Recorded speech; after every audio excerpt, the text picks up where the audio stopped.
সকাল হয়ে গেল। 2 দিন অতিবাহিত হওয়ার পর আব্দুর রহমান আলীর কাছে গিয়ে বলেন, আলী রে, তোমার কাছে আমি একটু জানতে চাই, বলো তো আমাদের দরদের নবী কোথায় গেছে, তুমি কি একটু আমারে বলবা না? আমার প্রিয় দিনী ভাইরা, একজন বন্ধু যখন বন্ধুকে রেখে বিদেশে পা দেয়, এয়ারপোর্টে গিয়ে দেখবেন বন্ধুর 2টা চোখের পাতাগুলো ভিজে ভিজে যাচ্ছে। বন্ধু বন্ধুরে সান্ত্বনা দিয়ে বলে, বন্ধুরে কাঁদবা না, 2-3টা বছর পরেই তো আমি আবার দেশে ফিরব, তোমার সাথে আমার দেখা হয়ে যাবে। কিন্তু বন্ধুর বুকের ভিতর অন্তরটা মানে না, কারণ হলো দুনিয়ার বন্ধুত্বটা হয়ে গেছে অনেক গভীরে। আমার প্রিয় দিনী ভাইরা, আল্লাহর নবীর সাথে সাহাবীদের সম্পর্ক ছিল অনেক গভীরে।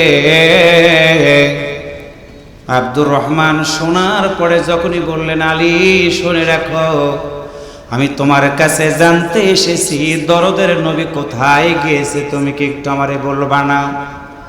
আল্লাহর নবীর সাহাবী আলী বলেন, আব্দুর রহমান, আমি তোমারে জানাইয়া দিয়ে দিলাম, দিনের নবী জন্মভূমি মক্কা ছেড়ে মদিনায় চলে গেছে।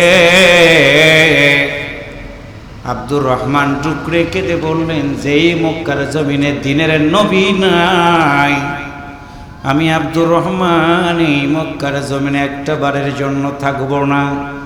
বাড়িতে গিয়ে সুন্দর করে একটা ব্যাগ ভর্তি করে কাপড় চোপড় গুলো রেডি করে একটা সুন্দর টুপি পরলেন, একটা জুব্বা পরিধান করে ব্যাগের ভিতরে কিছু অর্থ সম্পদ নিয়ে পরিবারকে ডাক দিয়া বললেন, শুনে রাখো, শুনে রাখো, আল্লাহর নবী বলেছেন, আন জিকিরিল্লাহ, অর্থ সম্পদ পরিবার পরিজন যেন আল্লাহর জিকির থেকে আমাকে দূরে না রাখে, এই জন্য তোমাদেরকে রেখে আমি সিদ্ধান্ত নিলাম, আল্লাহর নবী মদিনাতে আছে রে, আমি মদিনাতে গিয়ে নবীর সাথে আমি দেখা করতে চাই।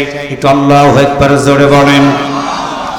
আমার দিনী ভাইয়েরা, পরিবার পরিজন থেকে বিদায় নিয়ে আমি যখন দেশের বাইরে ওয়াজ করার জন্য যাই, বিমানবন্দরে যখন যাই, ইমিগ্রেশনে আমার পাসপোর্টটাকে আগে চেক করা হয়, পাসপোর্ট সঠিক আছে কিনা। এরপরে ভিসাটা চেক করা হয়, ভিসা ঠিক আছে কিনা। পুলিশ ভাইরা সুন্দর করে ইমিগ্রেশন আমার পাসপোর্টের উপরে সুন্দর করে সিল মেরে দিয়ে বলে, আপনি যেতে পারবেন। আমার ভাইরা পাসপোর্টের ভিতরে বিমানের টিকিট থাকে, ওই টিকিটটা নিয়ে যাওয়ার পরে সুন্দর করে আমাকে বিমানের ভিতরে উঠায়া আদর করে সুন্দর করে বিমান ফ্লাই করে যে দেশে যেতে চাই সেই দেশে আমাকে সুন্দর করে নিয়ে যায়। 1500 বছর আগে এত অত্যাধুনিক বিমানবন্দর ছিল না। আল্লাহর নবীর সাহাবী আব্দুর রহমান ব্যাগের ভিতরে সুন্দর করে কাপড়গুলো গোছায়া নিয়ে যখন পথ চলা শুরু করে দিলেন, আবু জেহেলের দলের লোকেরা একটা ঘোষণা দিল, রেড অ্যালার্ট জারি করে দিল, মক্কার জন্মভূমি থেকে মদিনার দিকে যারাই যাবে রে, তাদেরকে গ্রেপ্তার করে নির্যাতন করে সম্ভব যদি হয় দুনিয়া থেকে বিদায় করার সিদ্ধান্ত নিয়ে নিলেন। দারুণ্যদর বৈঠক আবু জাহেলের দলের লোকেরা। আমার দিনী ভাইয়েরা, আল্লাহর নবীর দুশমনেরা নবীকে মারার ষড়যন্ত্র শুধু করে নাই, আল্লাহ নবীর সাহাবীদেরকেও মারার ষড়যন্ত্র করেছিল। তখন এখনো দেখবেন কোরআনের পথে যারা চলে, কোরআনের কথা যারা বলে, মিটিং করে মিছিল করে কোরআনওয়ালাদেরও কিন্তু মারার ষড়যন্ত্র করা হয়। আওয়াজ করে বলেন কথা ঠিক না ভাইরা? আল্লাহর নবীর সাহাবী আব্দুর রহমান মাথায় একটা টুপি দিয়ে 1 পা 2 পা করে হেঁটে যখন সীমান্তবর্তী এলাকায় পৌঁছে গিয়েছে, এমন সময় আবু জাহেলের দলের লোকেরা আব্দুর রহমানকে দাঁড় করে বললেন, তুমি দাঁড়াও, তুমি কোথায় যাইবা? আব্দুর রহমান সরল মনে বলে দিস, আমি যাব মদিনাতে। আবু জাহেলের দলের লোকেরা বলতেছে, কেন যাইবা, তুমি কি আমাদের কাছে বলবা না? আব্দুর রহমান চিৎকার করে বলে, আমি যাব মদিনাতে, যে জায়গাতে আল্লাহর নবী আছে। আল্লাহু আকবার জোরে বলেন। আল্লাহর নবীর কথা শোনা মাত্র আবু জাহেলের রক্তটা টকবক করে গরম হয়ে গেল। উতবার দলের লোকদের ডাক দিয়া বলল, উতবার লোকেরা, আব্দুর রহমানকে মদিনার দিকে আর যেতে দেওয়া যাবে না, তাকে গ্রেফতার করে নিয়ে যাও। আমার প্রিয় আলেঙ্গার মুসলমানরা, কলিজাটা ফেটে যায়। আল্লাহ নবীর সাহাবী আব্দুর রহমানকে বলে, তোমার মাথা থেকে তুমি টুপিটা খুলে ফেলো। আব্দুর রহমান বলেন, না না, আমার জীবন যেতে পারে, মাথার উপর থেকে আমি এই টুপিটা খুলবো না, খুলবো না। আল্লাহু আকবার বলেন। জোর করে মাথা থেকে আব্দুর রহমানের টুপিটা খোলা হলো। আব্দুর রহমানকে বলা হলো, জুব্বাটা খোলো। আব্দুর রহমান শরীর থেকে জুব্বাটা খুলতে চাই না, জোর করে জুব্বাটা খোলার পর আবু জেহেল ঘোষণা দিয়ে দিল, আব্দুর রহমানের শরীরে এখন চাবুকের আঘাত মারো। আমার প্রিয় দিনী ভাইরা, আল্লাহ নবীর সাহাবী মাথায় টুপি নাই, পরনে জুব্বা নাই, জুব্বা নাই, চাবুক দিয়ে একটা করে পেটন মারে, পেট ফেটে রক্তগুলো জমিনে গড়ায় গড়ায় পড়ে। আর একটা আঘাত করে, রক্তগুলো আবার পড়ে, আবার আঘাত করে। চাবুকের আঘাতে আব্দুর রহমান মদিনাতে যাইবা, আল্লাহর নবীর কাছে এটা আমরা মানতে পারি না, মানতে পারি না। নবীর কাছে যদি না যাও, আমরা তোমাকে বাড়িতে যাওয়ার সুযোগ দিব। আর যদি মদিনাতে যেতে চাও, শুনে রাখো, আমরা তোমার পিঠের চামড়াটা তুলে দুনিয়া থেকে বিদায় করে দিয়ে দিব। আব্দুর রহমান কোনো কথা বলতে পারে না, জুব্বাটা খুলে রেখে দিলেন, মাথার টুপিটা খুলে রেখে দিলেন। আবু জাহেলের দলের লোকেরা ঘাড় ধাক্কা দিয়া আব্দুর রহমান রাদিয়াল্লাহু তাআলা আনহুকে বাড়ির দিকে পাঠায় দিলেন। আল্লাহর বান্দারা, কলিজাটা ফেটে যায়। আব্দুর রহমান রাদিয়াল্লাহু তাআলা আনহু নবীর প্রেমে পাগল হয়ে গেছে, নবীকে একটা নজর দেখবে। জবান খুলে আল্লাহু আকবার বলেন। রাত হয়ে গেল, আব্দুর রহমান বাড়িতে যায় না, খেজুরের বাগানের ভিতর দিয়ে লুকায়া লুকায়া থাকে। একদিন, দুই দিন, তিন দিন, 4 দিন হয়ে গেল। আব্দুর রহমান রাদিয়াল্লাহু তাআলা আনহু মক্কার জমিন ছেড়ে দিয়ে 1 কিলো 2 কিলোমিটার রাস্তা অতিক্রম করা শুরু করে দিলেন। এক পর্যায়ে রাত হয়ে গেল, গভীর রাত। আব্দুর রহমান একটা খেজুরের বাগানের ভিতরে লুকায়ে গেলেন। চতুর্দিকে কাফেরদের গুনগুন আওয়াজ। আব্দুর রহমান রাদিয়াল্লাহু তাআলা আনহুকে ফেলে দুনিয়া থেকে বিদায় করে দিবে। আব্দুর রহমান রাদিয়াল্লাহু তাআলা আনহু খেজুরের বাগানের ভিতর থেকে বেরিয়ে গিয়া পাহাড়ের কিনারে একটা গর্তের ভিতরে লুকায়া চোখের পানি ছেড়ে দিয়ে দিয়ে কাঁদে। আমার দিনী ভাইয়েরা, গায়ে কোনো পোশাক নাই, মাথায় কোনো টুপি নাই, পেটের ভিতরে কোনো খাবার নাই। যুবক মানুষ না খেয়ে থেকে, গোসল না করে জীর্ণ শীর্ণ হয়ে গেলেন। দীর্ঘদিন অতিক্রম করার পরে মক্কার সীমানা পেরিয়ে মদিনার দিকে মনে হয় পৌঁছে গেলেন। বুঝতে পারেন না তিনি, দিন হয়ে গেলে পাহাড়ের গর্তের ভিতরে ঘুমায়, রাত হয়ে গেলে খেজুরের বাগানগুলো একের পর এক পাড়ি দিয়ে দিয়ে মদিনার দিকে আব্দুর রহমান পায়ে হেঁটে হেঁটে রওনা করে। নবীর প্রেম কত বড় তার দিলের ভিতরে।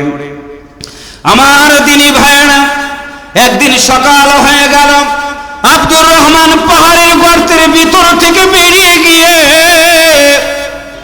পথ চলা যখনই শুরু করে দিয়েছেন, সারাদিন পথ চলতে চলতে মনের ভিতরে প্রশ্ন জেগে গেল, মনে হয় মদিনার কাছাকাছি এসে গেছি মনে হয়। দিনী ভাইরা, রাত হয়ে গেল যখন, পাহাড়ের গর্তের ভিতরে লুকায়া গিয়া আল্লাহ আল্লাহ বলে মালিকরে ডাক দিতে থাকলেন। হঠাৎ করে সেটা রাত যখন হয়ে গেল, মুয়াজ্জিনের কণ্ঠে আল্লাহু আকবার আওয়াজ আব্দুর রহমানের কানের ভিতরে পৌঁছে গেল। একটু আল্লাহু আকবার জোরে বলেন, আর একটু জোরে বলেন। আব্দুর রহমান পাহাড়ের ভিতর থেকে বের হয়ে গেলেন। মনের ভিতরে মনে হয়ে গেল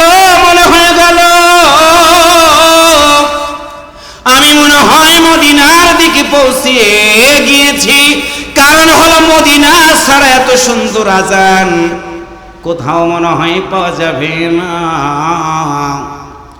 আস্তে আস্তে গর্তের ভিতর থেকে বের হয়ে গিয়া, শরীরে পোশাক নাই, এক পা দুই পা করে আজান হয়ে গেল। মসজিদে নববীতে আব্দুর রহমান হাজির হয়ে গেল।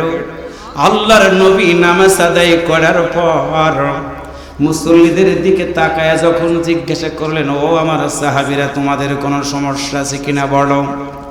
আল্লাহর নবী মুসল্লিদের দিকে মুখ ফিরিয়ে তাকাইলেন যখন, একদম পিছনের কাতারে একজন যুবক দেখা যায়।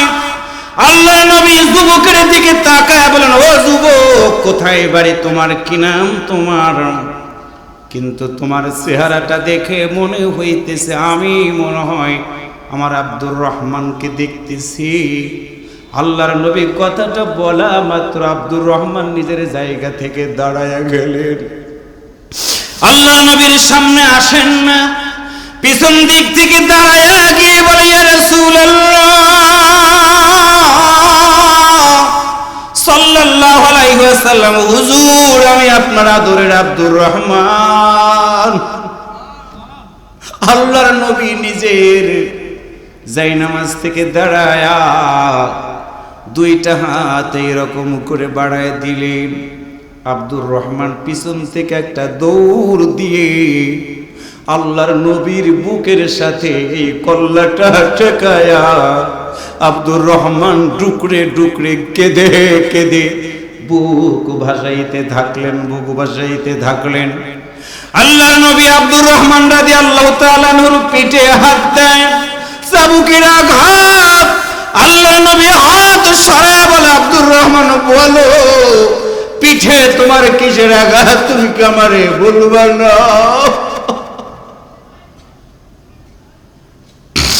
আব্দুর রহমান বলে, ইয়া রাসূলুল্লাহ আপনার মতো নবীকে একটা নজর দেখার জন্য আমি যখন রওনা করেছিলাম, হুজুর আবু জাহেলের দলের লোকেরা পিটায়া পিটায়া আমার পিঠের চামড়াগুলো এরকম করে ফেটাই দিয়েছে গো নবী। আল্লাহ রাসূল বলেন, আব্দুর রহমান তুমি তো যুবক ছিলা, তুমি তো মোটা মানুষ ছিলা, তোমার স্বাস্থ্য কেমন করে এরকম হয়ে গেল?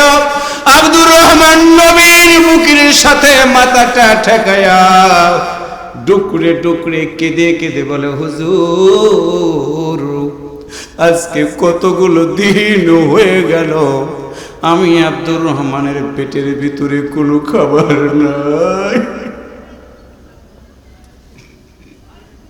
ইয়া রাসূলুল্লাহ হুজুর আমার গোসল নাই, আমার গোসল নাই, খাবার নাই, যার কারণে আমার স্বাস্থ্যটা ভেঙে গেছে। আল্লাহর নবী সঙ্গে সঙ্গে আব্দুর রহমানকে বুকের সাথে জড়িয়ে ধরে বলেন, আব্দুর রহমান তুমি তোমার সন্তানের কথা মনে রাখলা না, তুমি তোমার অর্থ সম্পদের কথা মনে রাখলা না। আমি আল্লাহর নবীর প্রেমে মক্কা থেকে পায়ে হেঁটে কাফেরদের অত্যাচার সহ্য করার পরেও আমি নবীর কাছে এসে হাজির হয়ে গেছ রে। আমি নবী তোমারে সাক্ষ্য দিয়ে দিলাম মদিনাতে থাকবা, দিনের দাওয়াতি কাজ করবা। এই অবস্থায় তোমার যদি মৃত্যু হয়ে যায়, আমি নবী তোমারে বলে দিলাম শহীদের মৃত্যু আল্লাহ তাআলা তোমারে দান করে দিয়ে দিবে।